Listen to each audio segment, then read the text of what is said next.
বন্ধুরা, শিউলি রান্নাঘরে আবার একটা নতুন রেসিপি নিয়ে চলে এলাম।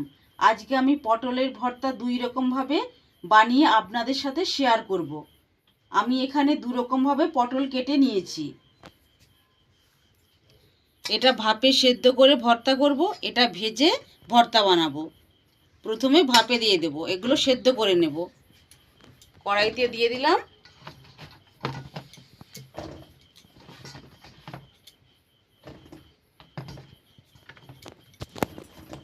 এখানে দিতে হবে, পটলও সেদ্ধ হয়ে যাবে, জলটাও মরে যাবে। অল্প করেই জল দেব। গ্যাসের উনুনটা জ্বেলে দেব, ঢাকনা দিয়ে সেদ্ধ করে নেব। এই পটলগুলো ভাজবো, এতে অল্প পরিমাণে লবণ,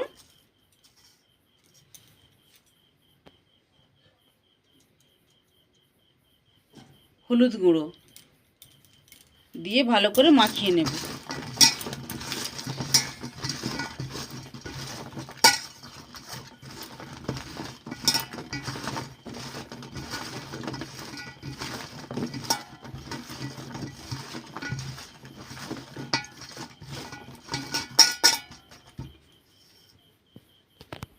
বন্ধুরা, ঢাকনা খুলে দেখে নেব সিদ্ধ হলো কিনা।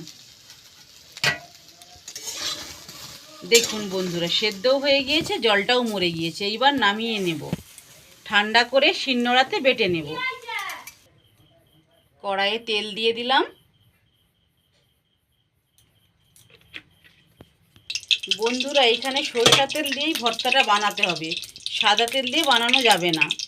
গরম হয়ে গিয়েছে, আমি এখানে নুন হলুদ মাখানো পটলগুলো অল্প অল্প দিয়ে ভেজে নেব।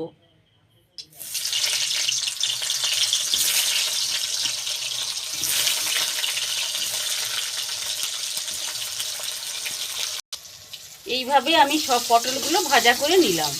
এই পটলগুলো ভাজা হয়ে গিয়েছে, এবার তুলে নেব।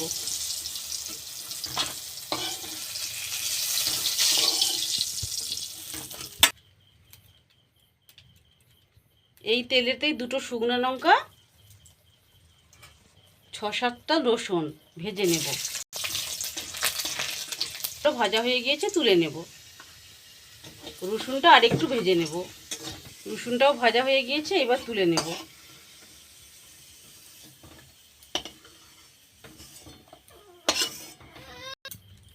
আবার শুকনো লঙ্কা দিলাম, কালো জিরে,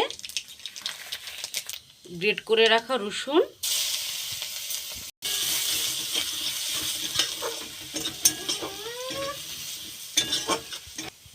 পেঁয়াজ কুচি,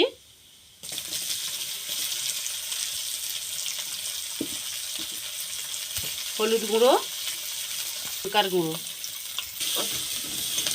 ভালো করে এটা ভেজে নেব। ভালো করে ভেজে নিয়েছি, এবার বেটে রাখা পটলটা দিয়ে দেব। এইভাবে নেড়ে চেড়ে ভেজে নেব।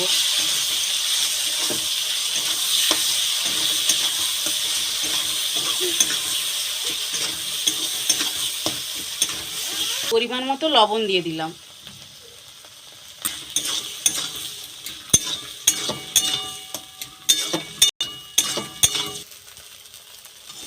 এইভাবে নেড়ে চেড়ে আমি ভাজা করে নিয়েছি।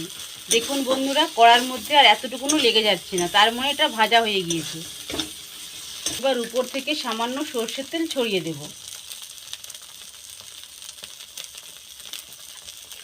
রেডি হয়ে গেল আমার ভাপে পটল ভর্তা।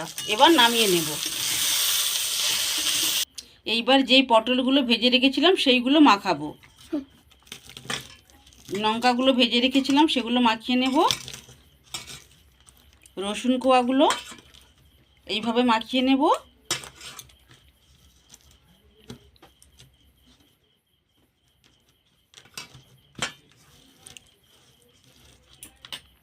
কোচানো পেঁয়াজ,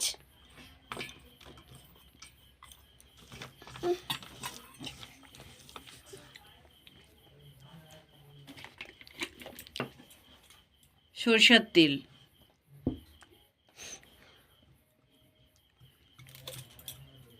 এটা করে মাখিয়ে নেব।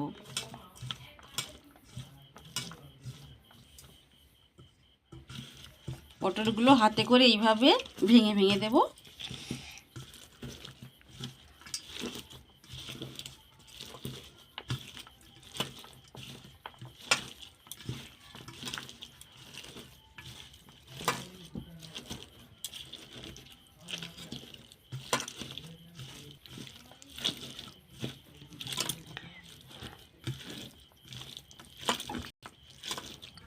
রেডি হয়ে গেল আমার পটল ভর্তা, ভেজে রাখা পটল ভর্তা।